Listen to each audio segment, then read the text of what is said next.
Ukiona mtu yoyote ametoka kwenye familia ya kimaskini, anajitafuta, anapambana au kajipata, achana naye. Hakuna mtu yoyote ambaye anaweza akatoka kwenye familia ya kimaskini, akatoka kwenye familia yenye umaskini wa kutupwa, alafu akawa fala.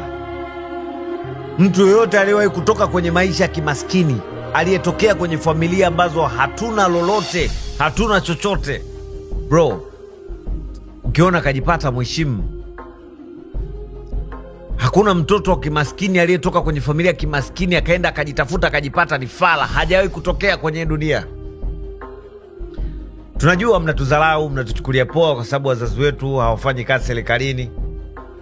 Wazazi wetu sio matajiri, wazazi wetu sio watu wowote.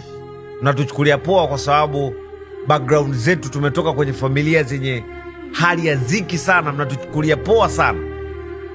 Hakujawahi kutokea mtoto wa kimaskini aliyejipata akawa fala. Ukiona mtoto yoyote wa kimaskini amejipata, mheshimu, kwa sababu njia alizopitia anajua yeye na Mungu wake. Na ukimwona mtoto yoyote wa kimaskini katoka kwenye familia ya kimaskini, usimuulize pesa yake kaipata wapi. Ameteseka, amepata shida. Ukiona mtoto yoyote wa kimaskini anafanya biashara yoyote, muungishe basi, kwa sababu hakuna kitu chochote, wala afanyi hivyo kazi kwa ajili ya kushindana wewe. Hakuna mtoto wa kimaskini ambaye anapambana kutafuta pesa kwa ajili ya kushindana na mtu mwingine. Mtoto yoyote wa kimaskini anapambana kwa ajili ya kutengeneza kesho na kesho kutwa ya familia yake pamoja na wazazi wake. Binafsi, sisi tunapambana kwa ajili ya baba na mama. Hatupambani na wewe.